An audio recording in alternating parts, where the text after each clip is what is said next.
Hello little yellow bicycle fans, it's Tanya and I'm back today to show you how to make some cards using their Hello Spring collection. So let's get started. The products we'll be using to make our cards are these two patterned papers, a few papers from the 6x6 paper pad, jewel stickers, stick pins, a piece from the paper flower kit, fabric favorites, the Fresh Verse cardstock stickers, and the favorite pieces cardstock stickers. Here's a look at the three cards that we'll be making in this tutorial. I have complete downloadable instructions in a PDF format with full color photos along with a supply list showing you step by step how to make all three cards. Today I'm just going to show you how to make this butterfly card here, and then I'll show you some tips to make the other two cards. Before starting this card, there's a few things you'll need to gather. You'll need to print the butterfly template, which is provided in the downloadable PDF, and you'll need to mark them appropriately so that you know what sizes. Actually, if you just print that template onto cardstock and then cut them out, they'll already be labeled for you. You'll also need a roll of foam tape. My little tip for this is a lot wider than the kind you find in the scrapbook store. This is the same exact stuff that you find also in your home improvement area, where you would find like the contact strips to put hooks on your wall that will come off without peeling paint off. It's the same thing, it's just doubly wide. So you get twice the amount for the same amount of money. I have a 1/2 inch pop-up punch that's a circle. You can use a 3/4 inch circle or a 1 inch circle, whichever you prefer. A pair of fine tip scissors and a pin to trace your template. Then you'll need to cut your plaid paper. It's the Pretty in Plaid. You'll need to cut it to 7 inches by 10 inches and then fold it in half to create a 5 inch by 7 inch card base. Once you fold it in half, you'll have the fold at the top and it'll open this way. You'll want to place your template along the fold and then trace around it and cut it out. Then you'll take the inset piece and trace it onto the pink side of the Pretty in Plaid paper and cut that out as well. You'll want to save all this extra paper as scraps so that you can use your circle punch to punch several, I would say 24 circles, and then I'll show you what to do with those next.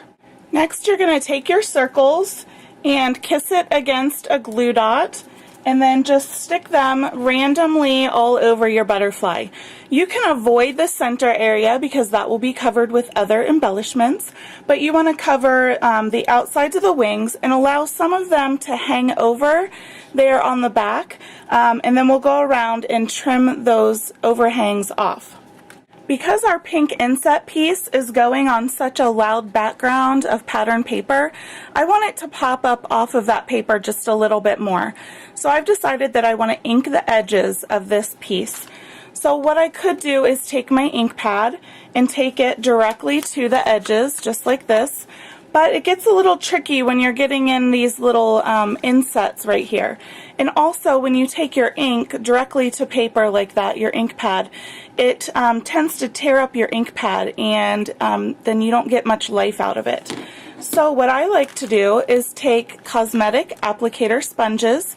These are found in the makeup section of your drugstore or your grocery store. And I just take one sponge and I pounce it into my ink pad and get it covered here. It doesn't look like the ink is very saturated, but trust me, it's plenty.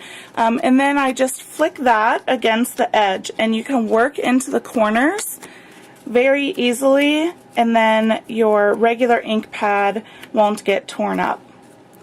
So there you can see the ink. You can do it as heavy or as light as you prefer. Then on the final card, you can see how it stands out just a little bit more from that patterned paper. Once you have that inked, you can go ahead and adhere it to the larger butterfly. Then you'll remove this landscape piece from the Fabric Favorites pack. And it already has some foam adhesive on there, but I'm going to cut this strip in half and add just a little bit more above and below to give it more stability. And then I'm going to push the antenna pieces through the foam in this piece. So not only does this foam that's extra give it more stability, but it also acts as a placekeeper for the antenna on the butterfly. So then you'll take 2 of these green stick pins out and stick them right into the foam.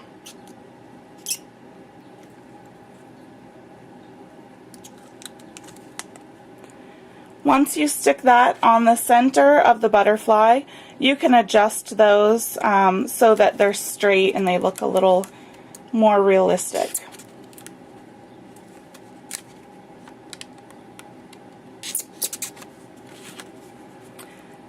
So there you have the antenna just using stick pins. And then the last thing that you add is just the sentiment sticker from the Fresh Verse pack. And then I've also added a cloud. You can hand cut that, or I've just used a cloud punch. This is one of my favorite punches and I use it all the time. So it's well worth the investment to get one of those. So there's the butterfly card, and then if you wanted to finish off the sentiment on the inside, you can just add a Delight in Today sticker, and I've notched that out with my fine tip scissors to just carry the banner look from the outside onto the inside. And it still leaves you plenty of space to write in your own sentiment and to sign the card. So let's take a look at some tips for the other 2 cards. So this card here looks quite time consuming to make, but I assure you, you can make this card in 10 minutes or less. The reason being is because you use one of the pattern papers that already has a scenery here on the bottom. So that helps bring a lot of life to your card. So I've simply cut this paper off at 5 inches up from the bottom. I've sliced 1 inch off the side and then measured over 7 inches on the scenery. So I had a 5-inch by 7-inch piece from this paper. And then I just added this tree shape here to a piece of the green patterned paper. And then as the sticker sheet says here, you can make a blossom tree. So you can put these flowers anywhere that you want. So what I first did was I put it on a green piece of pattern paper, cut out around just a loose tree shape. I added my fabric bird here as well as the sentiment notched into a banner shape and lifted with foam dots. And then I started building the tree. I just used a few of the flower stickers and then added rhinestones in just to fill in the space. Then this border here along the bottom was a piece that was taken from the paper flower kit.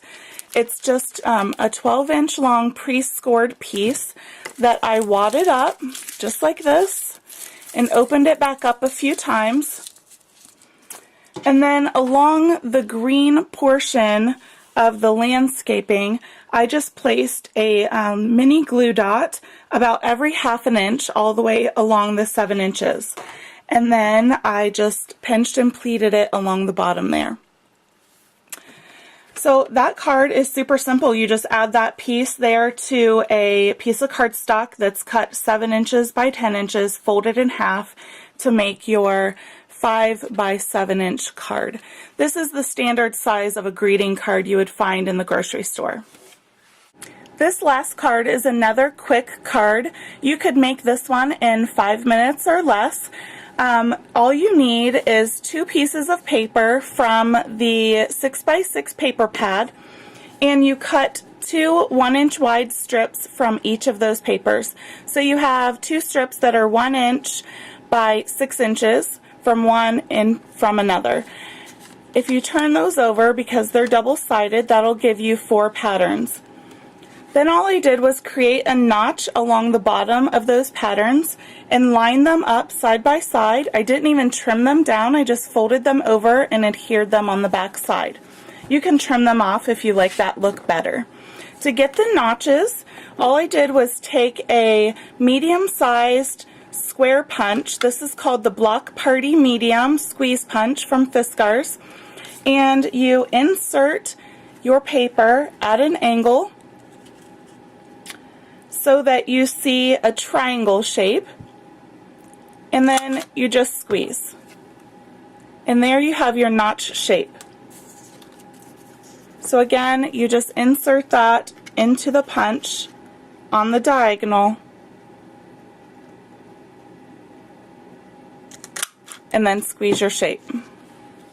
I like the unevenness of my banners at the bottom, but if you don't, you can simply insert your strip all the way in, match up the corners there, and then slowly start pulling it back out until it's even, and then squeeze your punch.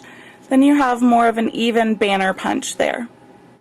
So that's all I have for you today. As always, each of these projects is available in a downloadable PDF on our website at littleyellowbicycle.typepad.com.